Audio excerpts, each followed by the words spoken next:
Emotions are feedback, but stoicism is the ability to process them. And that's what you need to learn as a man. You're never going to be able to turn them off. You're going to feel them. You have to learn how to process them and turn them into a positive. It's energy. It's unlimited energy. I say this all the time. I say that the biggest periods of transformation in my life is when everything was going wrong. But when I make my biggest progress, when I really change who I am and change the world, that's when everything's fucked. When things go wrong, or I'm feeling things I don't want to feel, or bad things are happening, that's when I'm like, okay, I currently cannot sleep. I've completed the day's tasks. I've tried to go to bed. I can't sleep.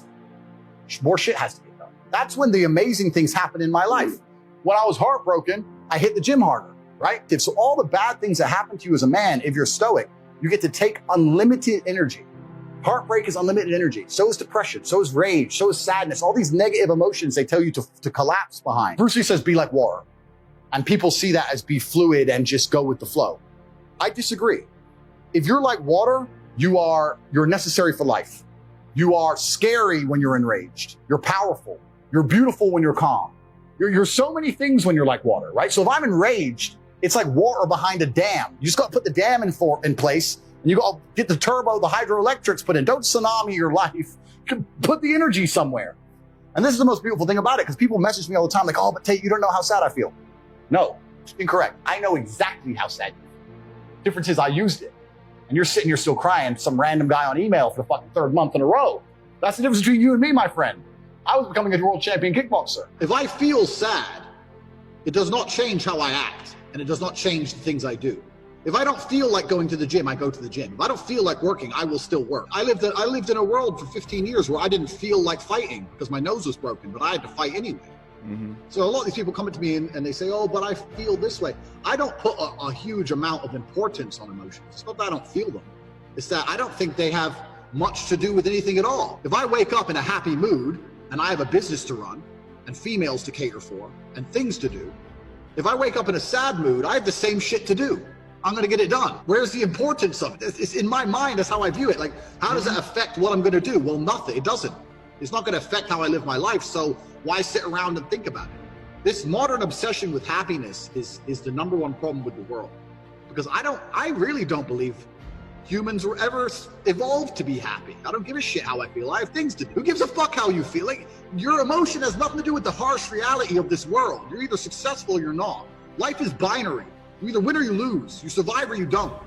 These people are so obsessed with themselves and how they feel. The reason you feel depressed is so that you are inspired into action. You're unhappy with your surroundings and you're inspired.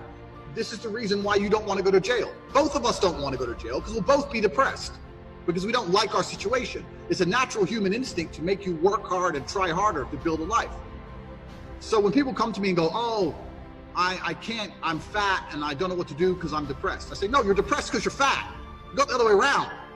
So that's the first thing. Feeling depressed is real. But this idea that you can walk through life and everything's fine and you can catch depression from the sky like a disease and it strikes your brain and there's nothing you can do about it. And no matter how hard you try, you are depressed no matter what. This is garbage. This is complete garbage that's been propagated by the weak-minded.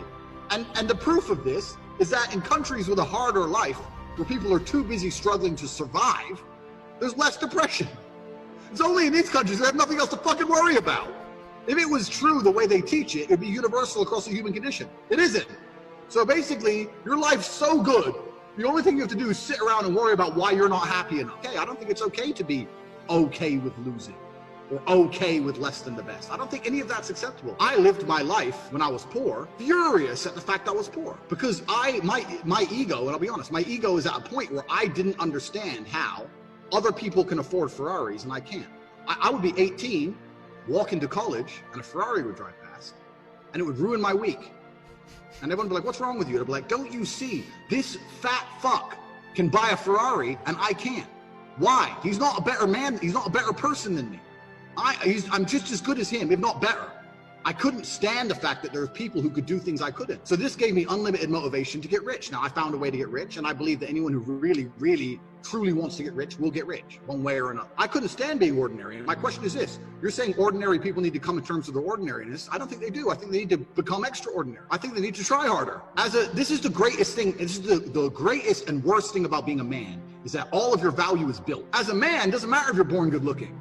If you're stupid, and weak and broke, you're still going to struggle. It doesn't matter if you're born rich. As a man, you need to have it all. You need to have wisdom. You need to be funny, strong, good looking helps. They like the idea of you being able to fight. You need interesting stories. You need money. You need freedom to be able to say to a girl, fuck it, we're going to Moscow, pack now. You need all these things. And a lot of that is self-built, not all of it, but a lot of it is. So when I speak to ordinary people, I say, well, how are you trying to stop yourself from being ordinary? And a lot of them aren't. Well, then what the fuck are you going to live an ordinary life if you have ordinary results? I couldn't tolerate that. There's no way I would have been a normal person. And I don't know why people are trying to come to terms with that. I don't think you should. I think you should be constantly pushing to be extraordinary, no matter who you are. Talent is only identified in the top 3%. Like, people say this, I had this all the time. Oh, but Tate, you're lucky you can fight. I'm like, what do you mean lucky? We didn't find out I could fight or not until I'd already trained for 10 years. Because until the hard work's done, that's where you see the talent. At the beginning, everyone has to work hard. Because if I do no work, and someone who's not talented works hard, they're going to beat me. So we have to both work our asses off till we're at the very, very top tier, and the only way I can get ahead of him is talent. So talent doesn't appear to the end anyway. Most people haven't worked hard enough at anything to even identify if they have talent. There's loads of people who could be extremely talented at shit, but they're too lazy to even do the basics. So most people don't even know their own talent. Is there anything particularly I want that I don't have? No. I pretty much have everything I want. And I gave it all to myself. This is what I mean, because I wouldn't accept being ordinary. This is my point. This is my exact point. My life was ordinary, bro. My life was ordinary. My mom and dad split up. I'm in a homeless house. I'm in a shit school. Me and my brother and my mom and my sister were living in some homeless hostel. I didn't know how to fight. I had no money. I'm a normal skinny kid. And then I became kickboxing world champion, multimillionaire. That was all me. And it's all because I sat there and goes, nah, fuck this. So I think everyone else could do the same. You know, who's saying the guy watching this right now would not be a better fighter than me if they didn't go fight? Maybe, but they don't try. They don't go. They're pussies. They're too afraid. They're too afraid to even go and fucking get punched, so they'll never know. And that's the life they want to live, because they'd rather be ordinary. I couldn't live ordinary, bro. I couldn't even do it. Couldn't even do it. I believe that all of my problems are going to be fixed by me. That no one else is going to wake up and give a fuck about my problems the way I'm going to give a fuck. Nobody else is going to be prepared to go through what it takes to fix them but me. If I'm in the ring getting an ass kicking, not my coach, not my corner, not my fans, no one's going to get me out of there alive but me. It is me. So I turn to myself. If I have a problem, I'll sit in silence on my own. I'll turn to Andrew fucking Tate and he'll get it done. So when you get the feedback, it's all about how you internalize it and how you process it. Right? It's having stoicism's not feeling emotions. It's feeling the emotion and going, okay, why is this happening? How much does this really matter? What's the most intelligent move on the chessboard? In the game of chess, there's no luck. If you lose, no matter how well you played, if you lose, at some point you made a mistake. Even if it's the most minor mistake, you made a mistake. So you learn to understand that no matter what happens to you, if you lose a scenario, you made a mistake. Maybe it's a tiny one. Maybe it was 2 years ago. Whatever, but you made a mistake, and you learn absolute and utter accountability. And that mentality is extremely powerful to apply to all things in life. The position I'm in now as the most hated man in the world, although I agree and I truly believe it's unfair, I still take complete responsibility for. All of this is my fault, but the Bugatti on my drive is my fault, and the yacht is my fault, the private jet's my fault. So it's all my fault. So I take the good with the bad. I take all responsibility for absolutely everything, including if a woman leaves me, if a woman stays, if I end up heartbroken, if I end up filled with rage, I take responsibility for that. If something happens to me that makes me enraged, I will take responsibility. Why has this happened to me? Why do I feel this way? How did I end up in this position? Is this healthy in this scenario? And sometimes it is. You're either a disciplined individual or you are not a disciplined individual.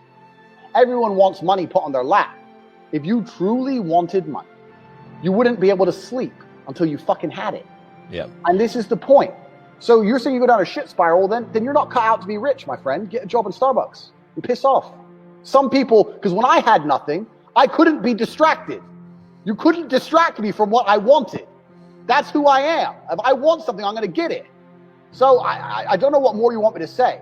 I do not need to be motivated. I'm a disciplined person. If I allocate X amount of time to work, I'm going to do it. One of the only things in this world you can control is your state of mind. You can't control the weather. You can't control other people. You can't even control your health. You might get a brain hemorrhage, or you might get hit by a bus, or you might get assassinated. One of the very few things in the world you have genuine control over is your state of mind. You decide if you're a disciplined person. You decide if you're a happy person. You decide if you're a depressed person. These are things that in real time you can affect in your brain. This is all you can control on Earth. If you can't control that, then you're just a feather in the wind.